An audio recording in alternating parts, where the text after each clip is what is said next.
할렐루야. 네, 반갑습니다. 교회 소식을 먼저 말씀을 드립니다. 나눠드린 주보를 참고해 주시기 바랍니다. 오늘 주일은 사순절 주일로 지키고요. 사순절 성만찬 예식을 갖도록 하겠습니다. 믿음으로 참여해 주시고요. 부활절 3인 3세 말씀 집회가 올해도 준비가 됐습니다. 4월 6일 주일낮 유영 목사님이 말씀을 인도하시고 4월 13일 주일 낮 예배 최계돈 목사님이 인도하시고 부활주일 담임 목사가 맡아서 말씀을 인도합니다. 중보 기도를 부탁을 드립니다. 자, 옆에 있는 분들과 인사 나눕니다. 주의 이름으로 사랑합니다. 은혜 많이 받읍시다. 네, 우리 다 함께 경배 찬양 부르며 아버지 앞에 나아갑니다.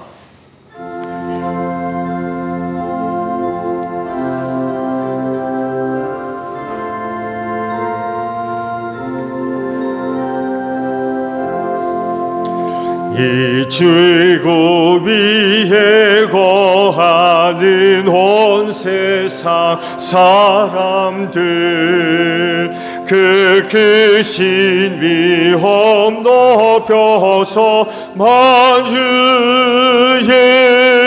주 찬양 묵으신 위엄 높여서 만유의 주 찬양 아멘.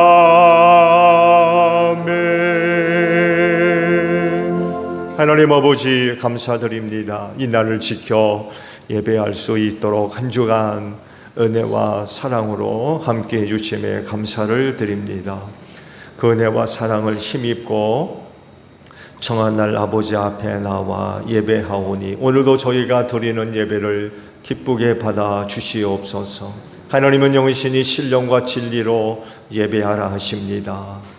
오늘 우리가 드리는 예배가 신령한 예배가 되기를 원하오니 성령의 기름 부으심으로 함께 하시고 예수님과 함께 예배하는 진리의 예배가 되어져서 하늘아버지 홀로 영광을 받아 주시옵소서. 성령님께 오늘도 예배를 의탁드립니다. 우리의 마음을 주관하시고 또 이끌어 주셔서 순서마다 힘을 다하여 하나님을 예배할 수 있도록 성령님 우리 예배를 도와 주시옵소서. 존귀하신 예수님의 이름으로 기원하옵나이다. 아멘. 회개 기도합니다.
보라 우리가 서로 변론하자. 너희 죄가 주홍 같을지라도 눈과 같이 희어질 것이요 진홍같이 붉을지라도 양털같이 되리라.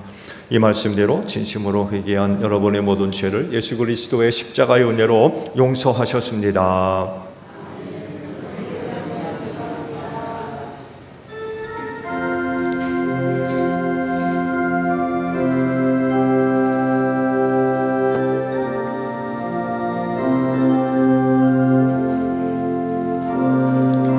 보혈을 지나 하나님 품으로 보혈을 지나 아버지 품으로 보혈을 지나 하나님 품으로 한 걸음씩 나가네.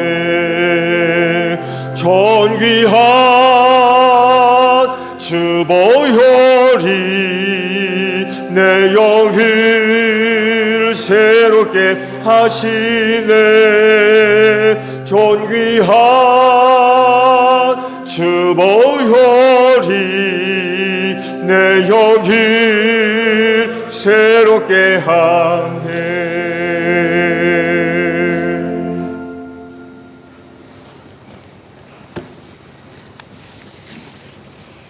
예수 그리스도시여 주님의 충만하신 가운데 우리 모두가 은혜 위에 은혜를 받았나이다.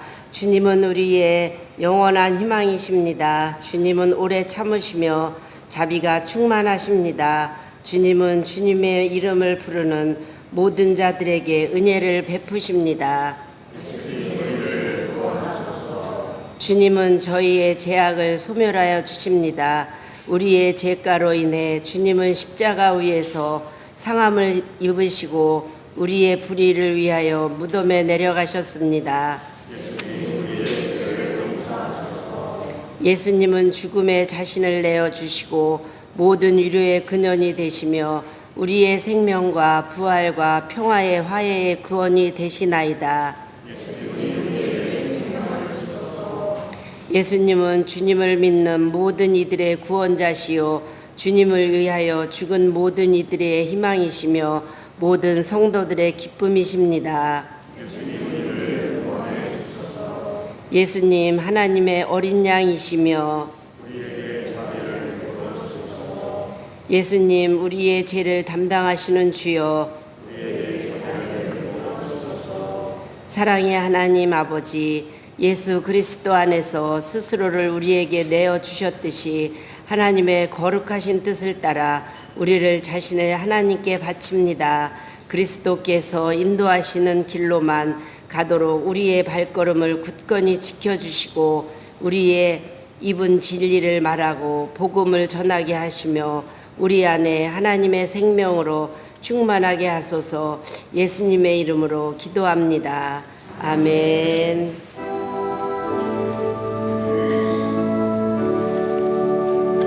우리 기도를 들어주시고 주님의 평화를 내려주소서. 아멘.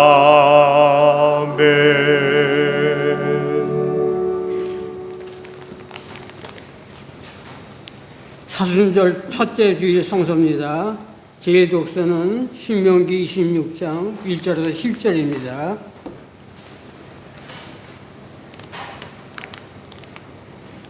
주 당신들의 하나님이 당신들에게 유산으로 주시는 그 땅에 당신들이 들어가서 그것을 차지하고 살 때에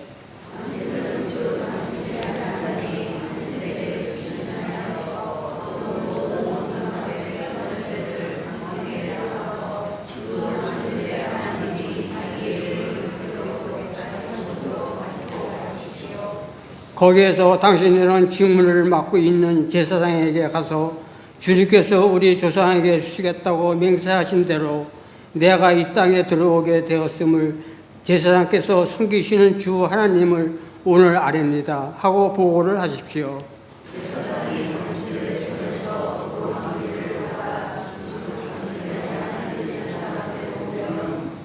당신들은 주 당신들의 하나님 앞에서 다음과 같이 아뢰십시오. 내 주상을 떠돌아다니면서 사는 아람 사람으로서 몇 안 되는 사람을 거느리고 이집트로 내려가서 거기서 몸부쳐 살면서 거기에서 번성하여 크고 강대한 민족이 되었습니다.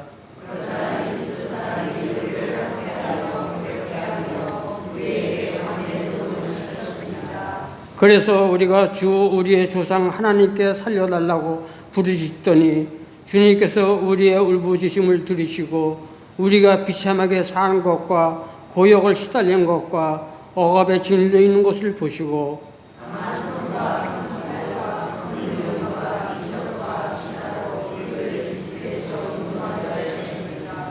주님께서 우리를 이곳으로 인도하셔서 이 땅 곧 젖과 꿀이 흐르는 땅을 우리에게 주셨습니다.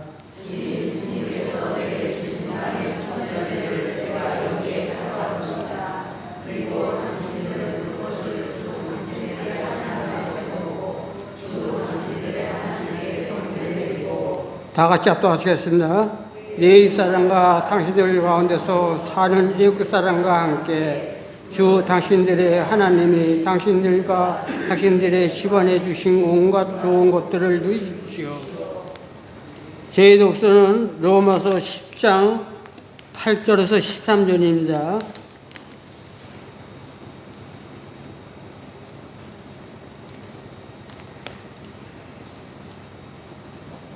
그러면 그것은 무엇을 뜻합니까? 하나님의 말씀은 내게 가까이 있다, 내 입에 있고 내 마음에 있다 하는 말씀이 있습니다. 이것은 우리가 전파하는 믿음의 말씀입니다.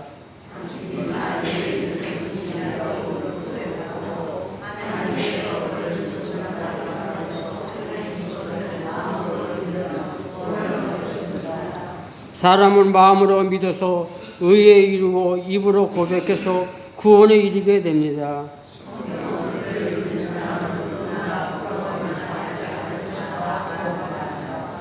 유대 사람이나 그리스 사람이나 차별이 없습니다. 그는 모든 사람에게 똑같이 주님이 되어 주시고 그를 부르는 모든 사람에게 풍성한 은혜를 내려 주십니다.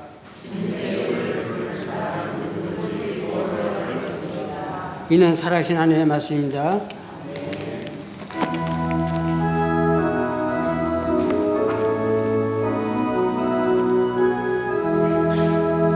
주님의 귀한 말씀은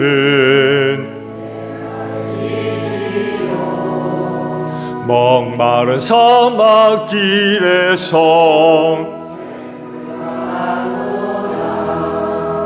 굶주린 나의 영혼을 내 갈 길 밝게 비추니 그 말씀 귀하다. 아멘. 오늘 주일을 위해 주시는 말씀을 보겠습니다. 고린도전서 1장 22절에서 23절 25절까지 있는 말씀 제가 보도록 하겠습니다. 고린도전서 1장 22절에서 25절까지 있는 말씀 찾으신 줄 알고 제가 보겠습니다. 유대 사람은 기적을 요구하고 그리스 사람은 지혜를 찾으나 우리는 십자가에 달린 그리스도를 전합니다. 그리스도가 십자가에 달리셨다는 것은 유대 사람에게는 거리낌이고 이방 사람에게는 어리석은 일입니다. 그러나 부르심을 받은 사람에게는 유대 사람에게나 그리스 사람에게나 이 그리스도는 하나님의 능력이요 하나님의 지혜입니다. 하나님의 어리석음이 사람의 지혜보다 더 지혜롭고 하나님의 약함이 사람의 강함보다 더 강합니다. 아멘. 오늘도 주의를 지켜 하나님께 예배하시는 여러분 모두에게 부활의 소망이 충만하기를 축복합니다. 네, 감사합니다. 오늘 주일은 지난 주일 광고가 나간 대로 사순절로 지키게 되었습니다. 사순절 다음에 부활주일이 오죠. 그래서 이 사순절은 부활주일을 준비하는 절기로 보내게 됐고요. 그리고 아시듯이 사순절 기간 안에 중요한 또 절기들이 들어가 있죠. 뭐 고난주간도 들어가 있고. 그래서 사순절은 예수님의 고난과 죽음을 또 부활이 이르기까지 준비하는 그런 그 기간으로 보내게 되어 있습니다.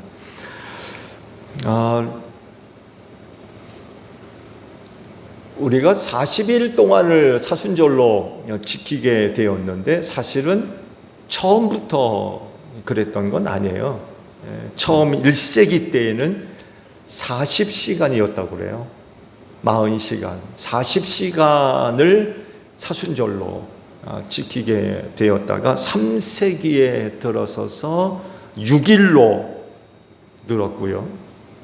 그리고 7세기에 들어서서 1년이 365일이니까 거의 11조 날로 해서 36일이 됐다가 4일을 더해서 40일을 사순절로 지키게 되었습니다. 그것이 이제 오늘날까지 오게 됐어요. 처음부터 그렇게 날짜가 40일로 정해져서 지냈던 건 아니고 몇 가지의 그 변천 과정을 통해서 오늘날 40일을 이제 사순절로 지키게 되었습니다. 그래서 전통적으로 교회에서는 사순절을 어떻게 보낼 것이냐라고 할 때 4가지 방법을 가르쳐 왔어요. 첫 번째는 회개입니다. 사순절 기간 동안 회개하며 40일을 보내고, 두 번째는 깨달음을 얻는, 교육을 통한 깨달음을 얻는, 교훈을 얻는 그런 그 시간으로 40일을 보냈고, 세 번째는 전도입니다. 전도. 사순절 기간 동안 전도하는 그런 그 날로 40일 사순절을 보내왔고요. 마지막으로는 기도입니다. 40일 동안 기도하면서 사순절을 보내는 그런 전통적인 그런 그 방법들이 있었고, 그런 내용으로 사순절을 보내라고 교회가 가르쳐 왔습니다. 교훈을 얻는 건 이런 의미예요. 원래 사순절은요, 원래 그 부활절 세례를 받는 사람들을 위해 교육하던 시기가 사순절이었어요. 원래는 40일 동안 혹은 40시간 6일 이런 기간 동안 세례 받도록 교육을 했던 시간이 바로 사순절이었습니다. 그래서 교훈을 얻는 그런 그 의미가 사순절 안에 들어가 있습니다. 특별히 기도하면서 사순절을 보내라고 가르쳤는데, 지금쯤 아마 여러 교회에서 사순절 특세도 하고 저녁 기도회도 갖고 좀 그러고 있는 걸로 알고 있는데, 여러분들 나름대로 40일 동안 특별한 시간들을 정하셔서 기도하십시오. 이게 교회 전통적인 방법입니다. 새벽 기도를 나와라, 저녁 기도를 나와라, 그렇게 하고 싶지는 않은데, 40일을 전통적으로 교회가 그렇게 지내왔기 때문에 사순절 기간 동안 여러분 나름대로 좋은 시간, 가장 좋은 시간, 하루 기간 중 가장 좋은 시간을 정해놓고 사순절 기간 동안 기도하시면서 보내시기를 부탁을 드립니다.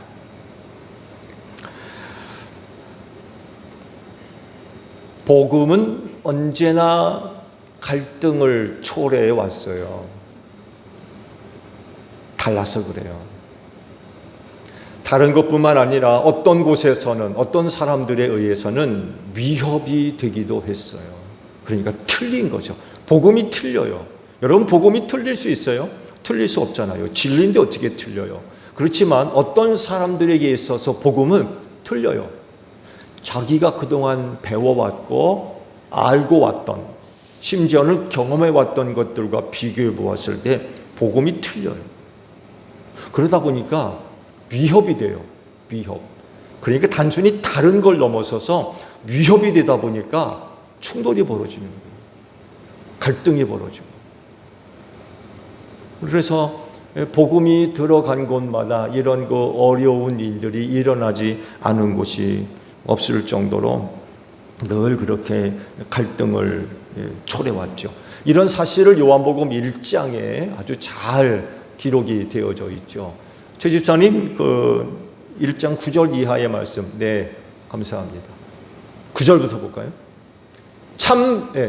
9절부터 봅니다. 참 빛이 있었다. 그 빛이 세상에 와서 모든 사람을 비추고 있다.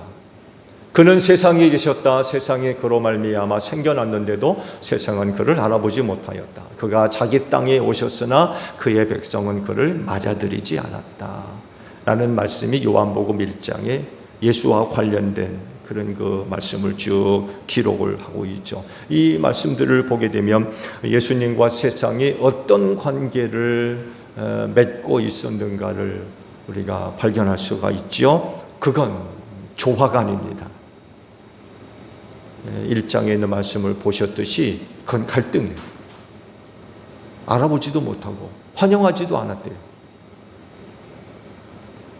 세상과 예수와의 관계가 이렇게 충돌이 벌어지고 갈등이 있었다는 거죠. 유대인을 예로 들어보게 되면 이런 사실들을 잘 알 수가 있죠.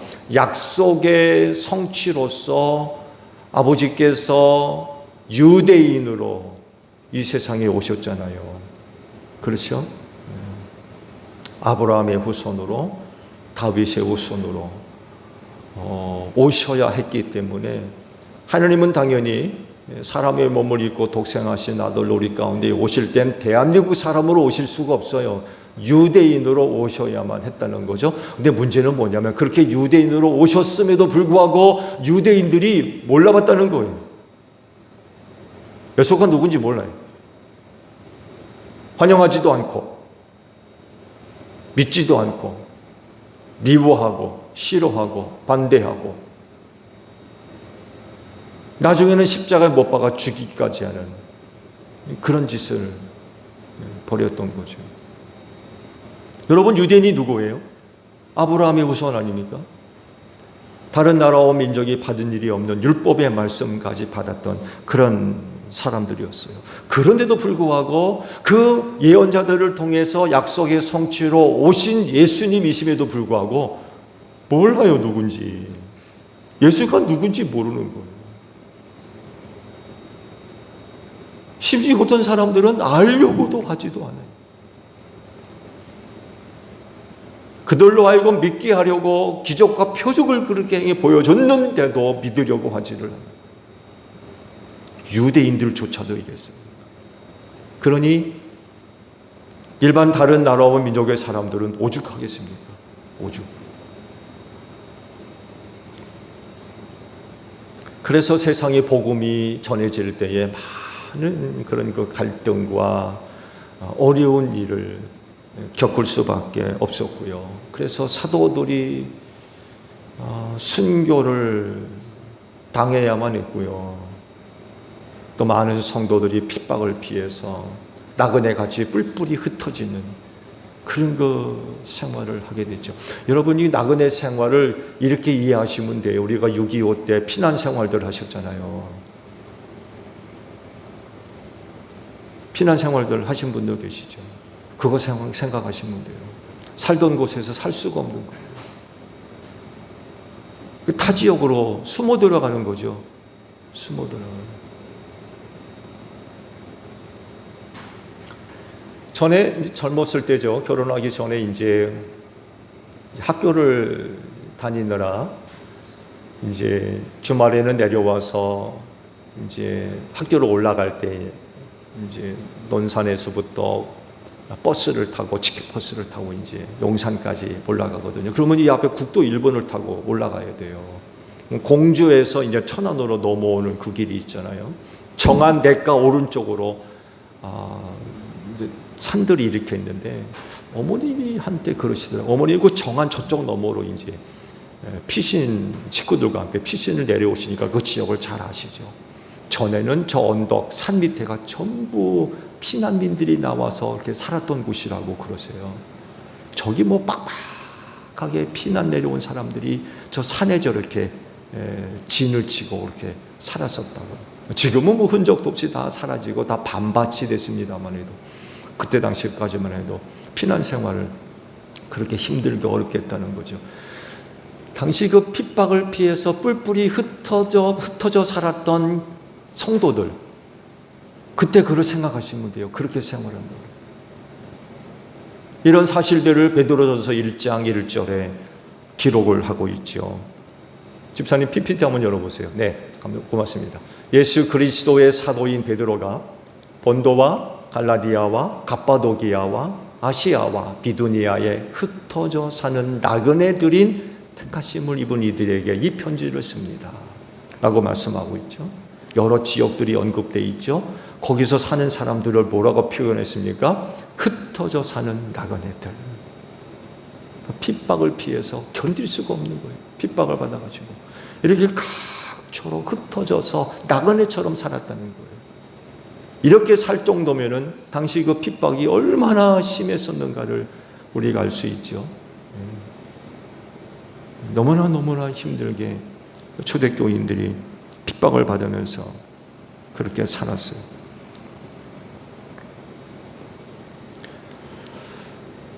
그러면 그들이 그렇게 예수님을 반대하고 싫어했던 이유가 뭘까요? 오늘 주신 말씀을 보게 되면 두 가지 이유를 발견할 수가 있습니다. 먼저 유대인들은 기적을 요구한다는 거예요. 기적을. 왜 유대인들이 기적을 그렇게 요구할까요? 언젠가도 말씀을 드렸습니다만 해도 그 이유는요, 기적을 통해서 진실성을 판가름했기 때문에 그렇습니다. 그것이 하나님께로부터 온 것인지 아닌지를 판단할 수 있는 시금석이 기적이었어요. 기적이 있으면 믿었고 기적이 없으면 안 믿었어요. 기적이 있느냐 없느냐에 따라서 그것이 하나님께로부터 온 거냐 아니냐를 판단할 수 있는 시금석으로 삼았다는 거죠. 이런 기준은 예수님 시대에도 그대로 나타났죠. 그렇죠? 그래서 늘 유대아 사람들이 예수님한테 와서 기적을 보여달라고 요구를 했죠. 왜? 그러면 믿겠다는 거예요. 당신이 기적을 행하면 우리가 믿겠소. 그때 예수님이 뭐라고 대답을 하십니까? 요나의 표적 이외에는 너희들한테 보여줄 표적이 없다. 그러시면서 음란한 세대가 그렇게 기적을 요구한다고 그런 거 말씀을 하셨죠. 이 말씀을 보게 되면 우리는 여러 가지 것들을 통하여서 예수님의 기적과 표적을 이야기할 수 있는데 예수님 입장에서 보게 되면 예수님이 생각하는 표징은 요나의 표징, 곧 당신의 죽음과 부활을 염두에 두고 하신 말씀이었죠. 이것을 예수님은 표징으로 삼으셨던 것 같아요. 우리는 여러 가지 사건을 통해서 표징이다라고 얘기는 하는데 예수님 입장에서는 부활 사건, 그것이 그분의 입장에서는 아마 표징으로 삼으셨던 것 같아요.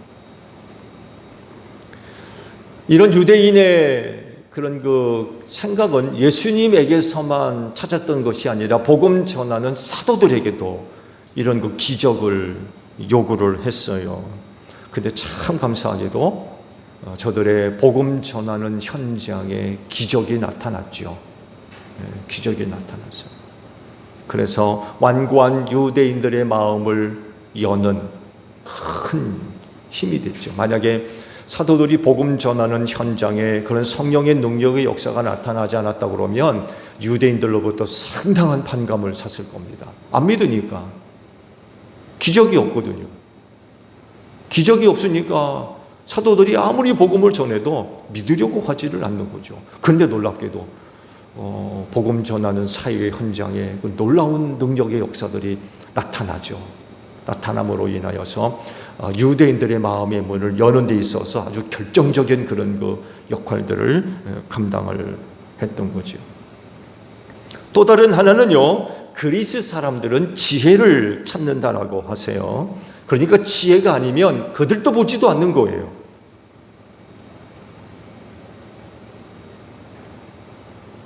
그래서 그 시대에 헬라 철학이 꽃을 피웠고요. 수많은 철학자들이 스타가 되었습니다.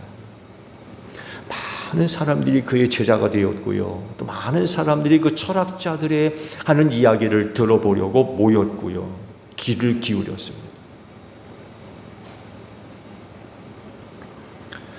당시 이때 있었던 모습을 기록한 말씀이 있죠. 사도행전 17장 21절에 있는 말씀을 보게 되면 사도 바울의 선교팀이 아테네에 들어갔을 때 놀라운 두 가지 모습을 발견하게 됐죠. 말씀은 이렇게 기록되어 있습니다. 네, 고맙습니다.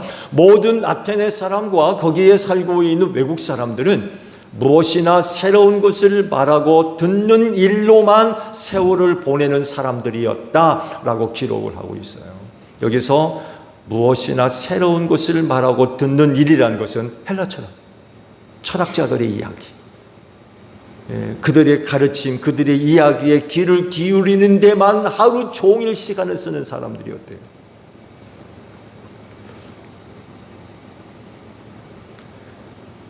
아테네에 들어가서 복음을 전하려 하다 보니까 이걸 한 가지 이제 발견하게 되고, 또 하나는 뭐예요? 그 도시 전체가 우상숭배로 가득한 것을 보고 깜짝 놀라워했죠. 당시 아테네 사람들이 이런 생활들을 했다는 거예요. 저들 나름대로의 지혜, 그들에게 있어서 지혜가 제일 가는 기준이었거든요. 제일 가는 가치였고, 유대인들은 기적이었으며 그리스 사람들은 지혜였다는 거예요. 이게 아니면 그들도 보지도 않아, 들으려 하지도 않고. 그 사도 바울이 그들 앞에 서서 복음에 관해서 변론할 때 좀 말쟁이라고 하잖아요. 말쟁이, 조롱하는 겁니다. 조롱. 복음을 전하는 바울을 가르쳐서 말쟁이라고 그랬어요. 조롱했습니다. 조롱. 그러니까 사도 바울이 전하는 복음을 지혜로 받아들이려 하지 않았던 거예요. 그들도 보지도 않는 거예요. 무시하는 거죠. 무시하는 거예요.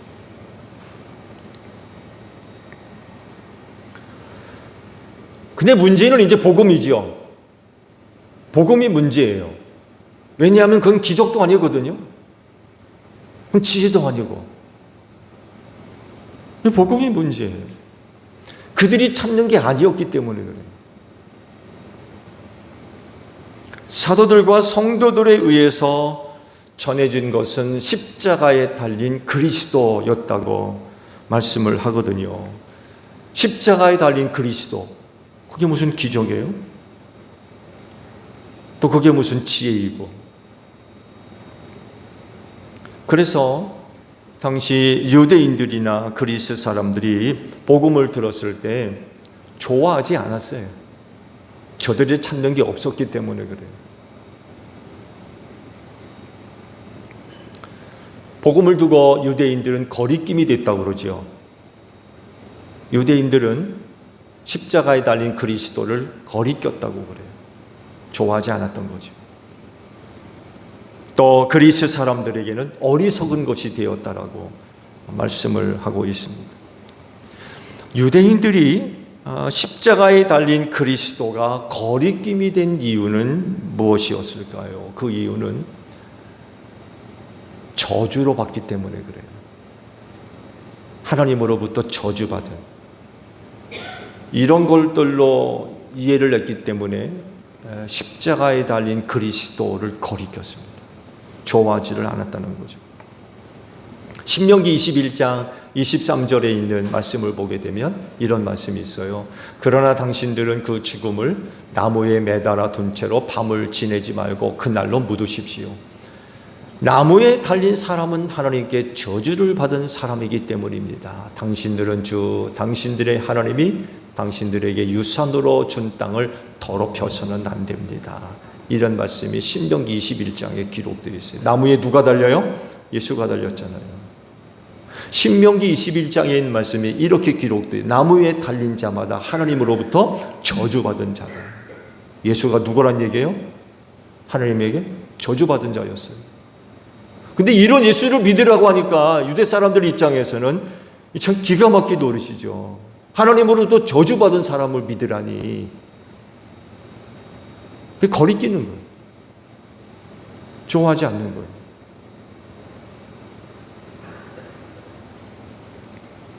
그거 어떻게 믿겠습니까?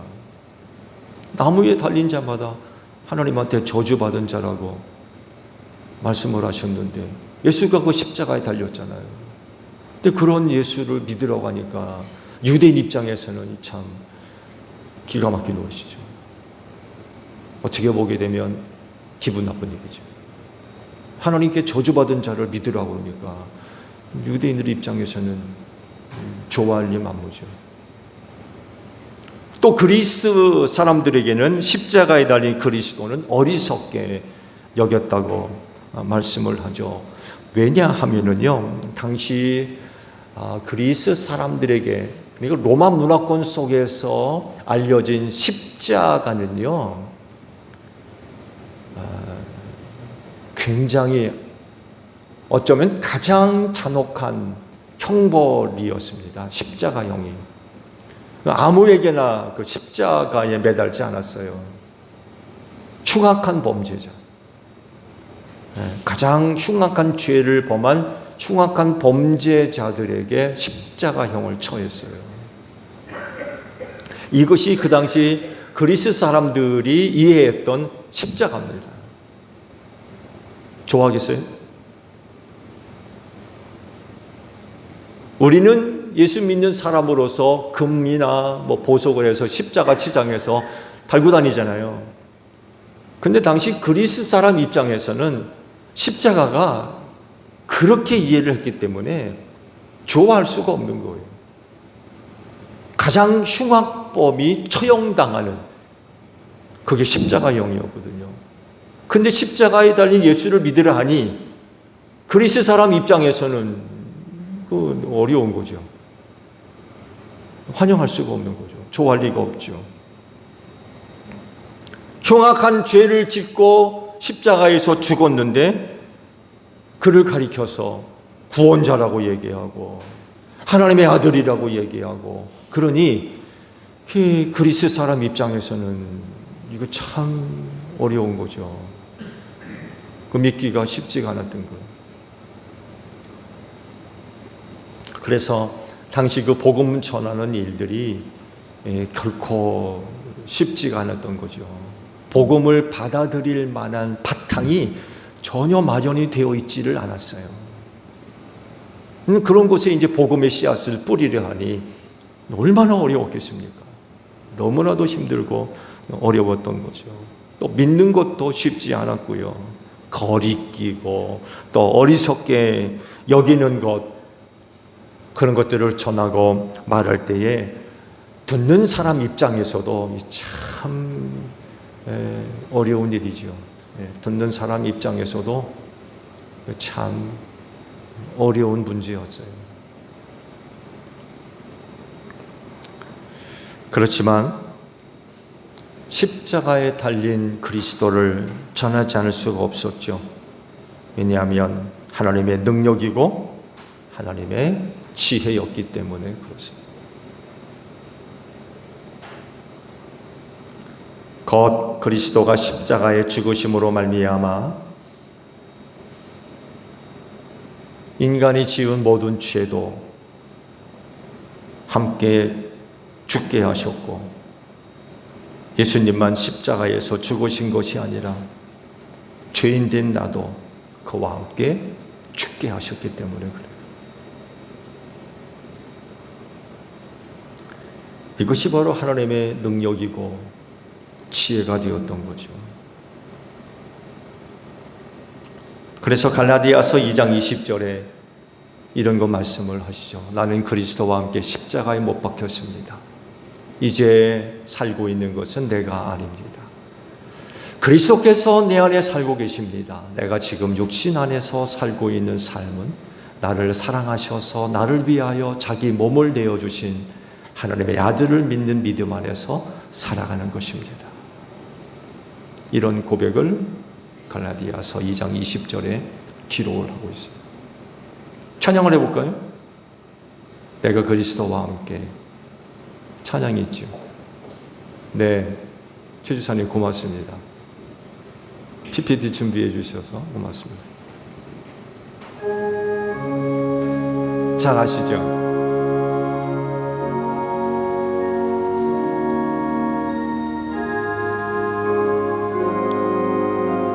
찬양을 해보죠. 내가 그리스도와 함께.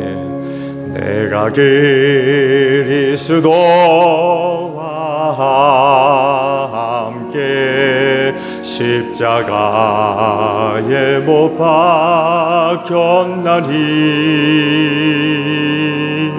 그런즉 이제 내가 산 것 아니요 오직 내 안에 예수께서 사신 것이라. 이제 내가 육체 가운데 사는 것을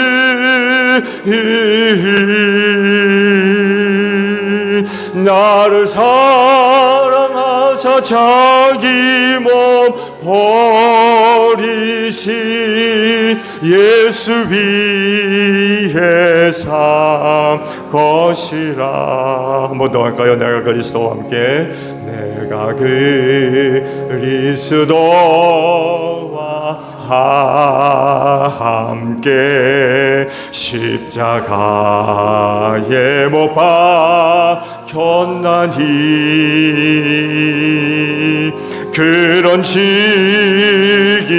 이제 내가 산 것 아니요 오직 내 안에 예수께서 사신 것이라. 이제 내가 육체 가운데 사는 것을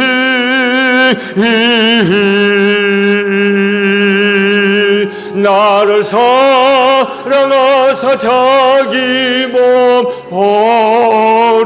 버리신 예수 위에 산 것이라.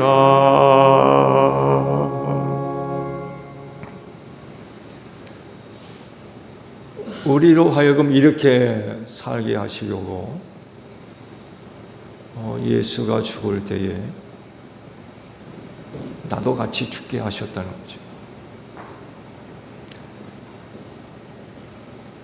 예수를 믿는 믿음으로 살게 하시려고 예수가 죽을 때에 나의 죄도 같이 십자가에 못 박아 주셨다는 거죠. 그것이 하나님의 능력이고 지혜라는 거예요. 오늘 말씀과도 같이 십자가에 달린 예수님은 하나님의 능력인 줄로 믿습니다. 죄도 함께 죽게 하셨고 죄인인 나도 죽게 하셨기 때문에 그래요. 다른 게 능력이 아니에요. 그렇게 예수와 함께 나의 죄도 죽게 하시고 죄인인 나도 죽게 하신 것, 그것이 바로 십자가의 능력이라는 사실입니다. 그렇게 하심으로 인하여 내 죄를 없애주셨어요. 나의 죄를 십자가에 못 박으셔서 내 죄를 없애주셨어요. 죽음도 없애주신 줄로 믿습니다.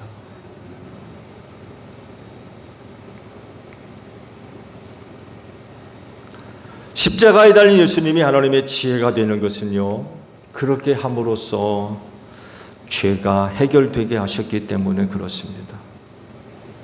한 사람이 모든 사람의 죄를 짊어지고 대신 죽으신 거죠. 이렇게 대신 죽으셨기 때문에 모든 사람들이 죄와 죽음에서 구원을 받을 수 있게 하셨어요. 이것이 하나님의 지혜라는 것입니다. 과거, 현재, 미래에 이르기까지 수많은 사람들의 그 많은 죄의 문제를 어떻게 해결해요? 그 지은 죄를 일일이 어떻게 해결합니까?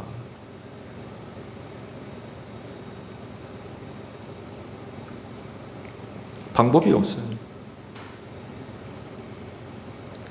그렇지만 하나님은 이 죄의 문제를 단번에 해결하셨어요. 예수 한 사람이 죄인을 대신해서 죽게 하심으로 인하여서 이 문제를 단번에 해결해 주셨어요. 그래서 십자가에 달린 그리스도는 하나님의 지혜라는 것입니다. 그러신데 여러분, 다른 곳에서 하나님의 지혜, 능력 찾으려 하지 마세요.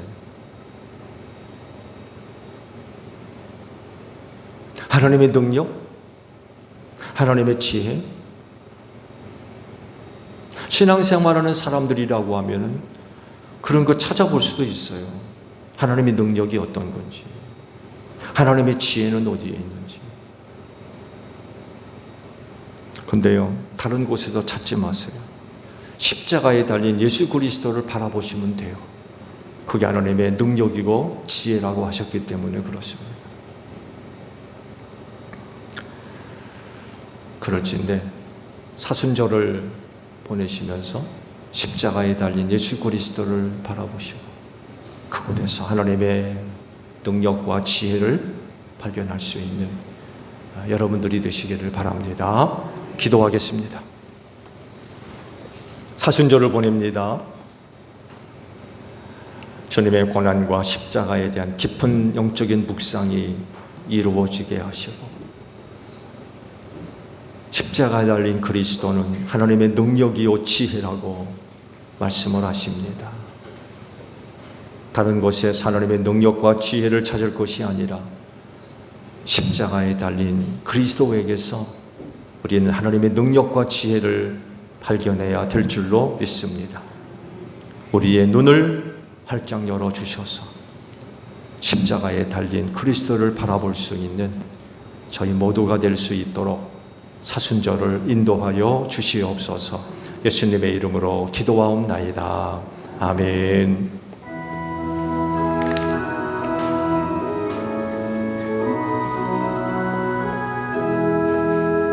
낮에는 구름 기둥과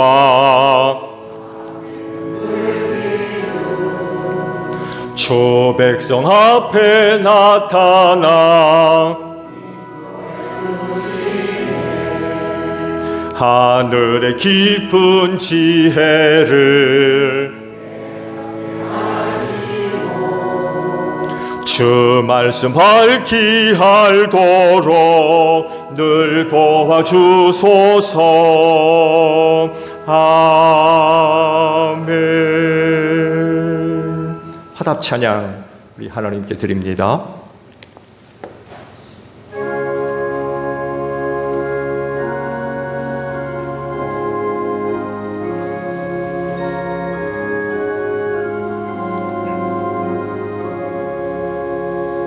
저 멀리 푸른 언덕에 그 십자가 위에 주 예수 나를 위하여 못 박히셨도다. 그 귀한 주의 사랑이 날 구원하시니 그 사랑 나도 본받아 주 위에 힘쓰리. 그 흉한 십자가에서 한없는 고통이 이 세상 사랑 위하여 당하신 것일세. 그 귀한 주의 사랑이 날 구원하시니 그 사랑 나도 본받아 주 위에 힘쓰리.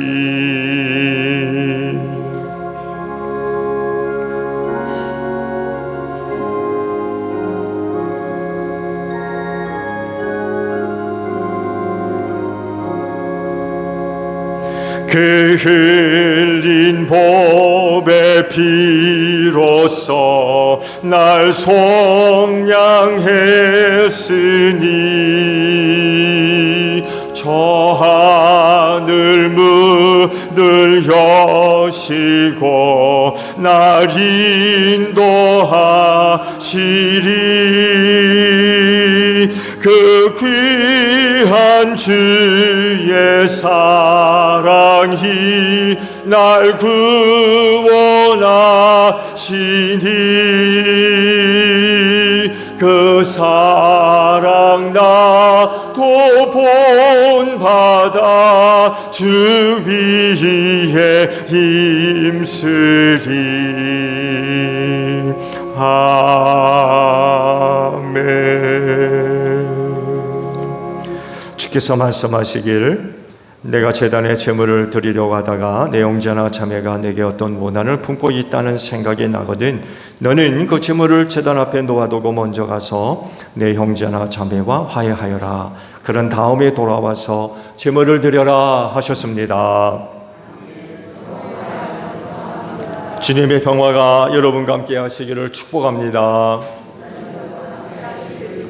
화해를 이룬 증거로 주변 교우들과 평화 인사를 나눕시다. 샬롬.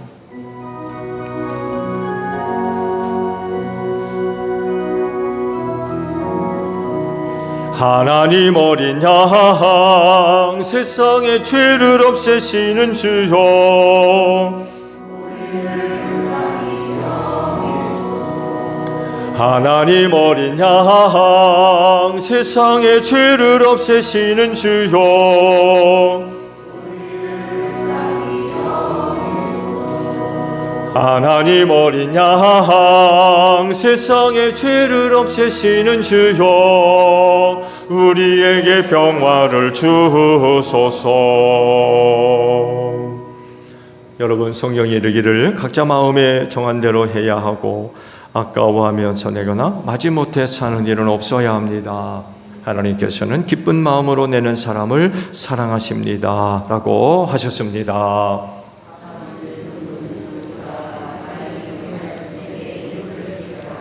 아멘.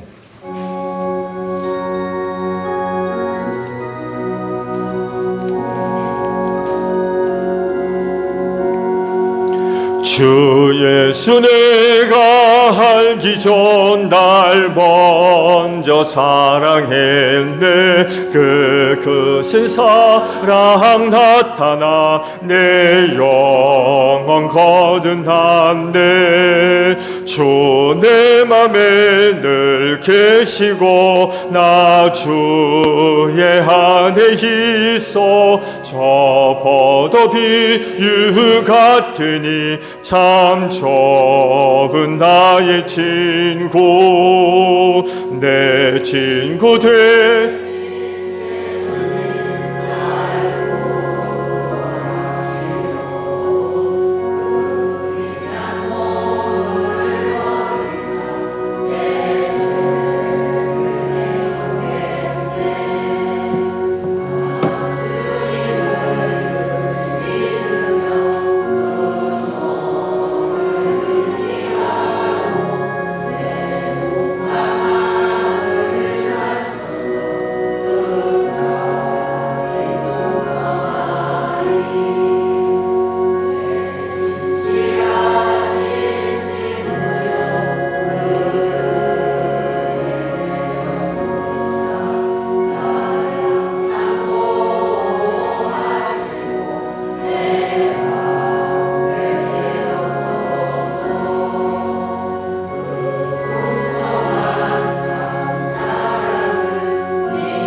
나눠드린 식사를 참조해 주시고요. 여러분 모두를 사순절 성만찬 의식으로 주된 우리 다 함께 사순절의 감사 기도를 저와 함께 하나님께 드리도록 하겠습니다. 주님께서 여러분과 함께 주님을 향하여 주님께 감사합시다. 전능하신 하늘과 땅을 창조하신 하나님, 언제나 어디서나 하나님께 감사를 드리는 것은 즐겁고 마땅한 일입니다. 하나님은 거룩하시며 내가 참에 세상을 구원하시기 위하여 보내신 하나님의 우리 아들 예수 그리스도께서는 복되십니다.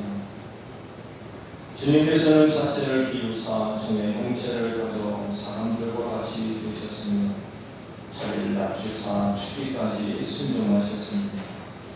주님께서는 우리와 온 세상의 죄와 죽음을 감당하시기 위하여 십자가에 자신을 온전한 희생의 제물로 바치셨습니다. 이를 믿는 자마다 성령의 역사로 새 생명을 얻어 심령과 인격 전체가 변화되게 하여 주옵소서. 그러므로 땅 위에 있는 모든 하나님의 백성들과 하늘에 있는 천군 천사들과 함께 하나님의 성을 끊임없이 송축합니다.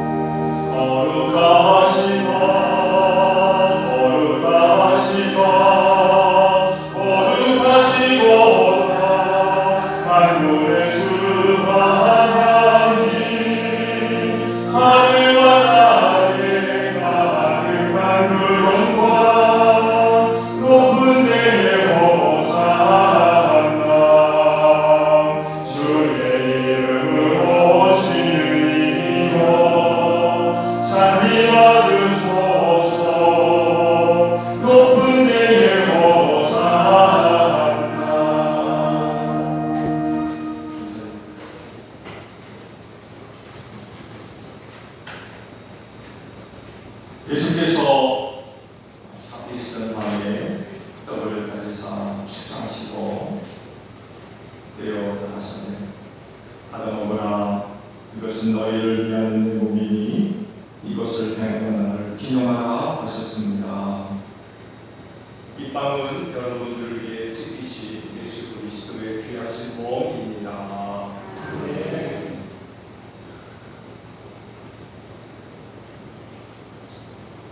식구의 동안이와 같이 잔을 가지시고 가나사대 너희가 모두 이 잔을 받아 마시라. 이 잔은 너희와 많은 사람의 죄를 사하려고 흘리는 나의 피, 온 내 피로 세운 새 언약이니 이것을 행하여 마실 때마다 나를 기념하라 하셨습니다. 이 잔을 여러분을 위해 흘려주신 예수님의 보배로운 피입니다.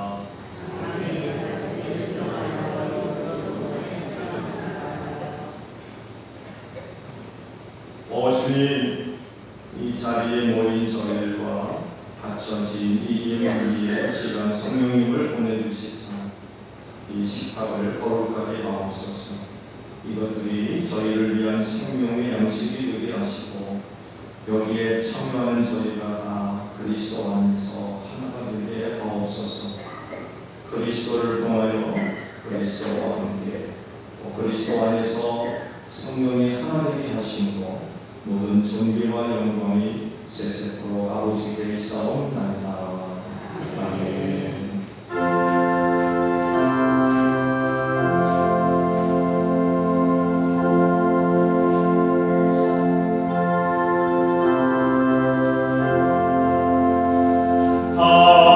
하늘에 계신 아버지 거룩한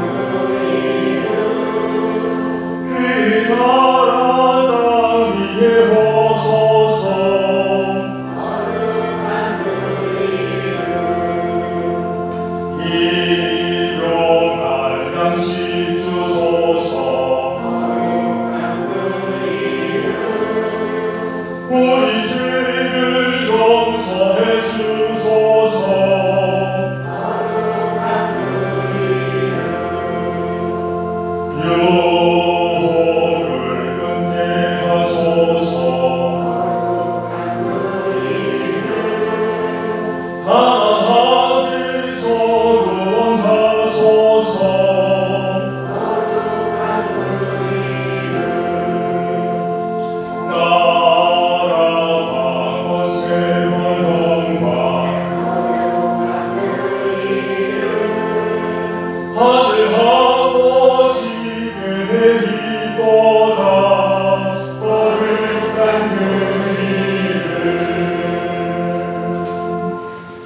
다 함께 성찬 찬양을 하면서 성찬을 받을 준비를 하시고 성찬 시기 다 끝날 때까지 반복적으로 찬양을 부르도록 하겠습니다.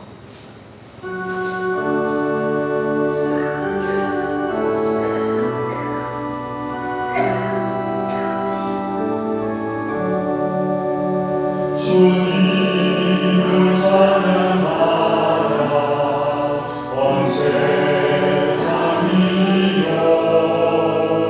주님을 찬양하라 온 세상이여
예수 그리스도께서는 복되십니다.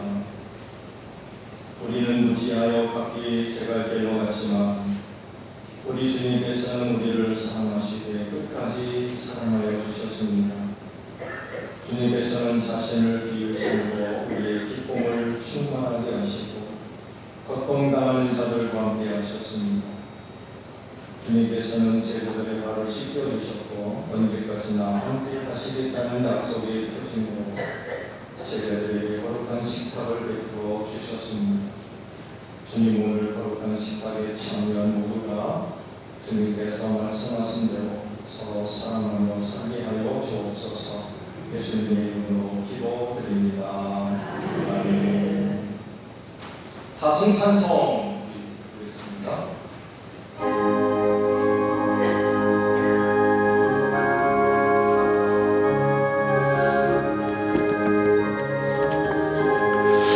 주 믿지 않는 자 불쌍히 여겨 차 회개할 때를 기다리네. 열심을 다하여 인도해보세. 예수를 믿으면 다 살겠네. 저 죽어가는 자 예수를 믿어 그 은혜 힘입어 다 살겠네. 아멘. 너희는 온 천하를 다니며 만민에게 복음을 전하라.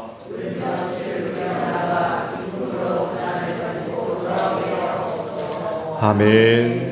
지금은 우리 주 예수 그리스도의 은혜와 하나님 아버지의 극진하신 사랑하심과 성령님의 교통하심이 주의를 지켜 아버지 앞에 예배하는 심령들 위해 영원히 함께 하시기를 축원하옵나이다.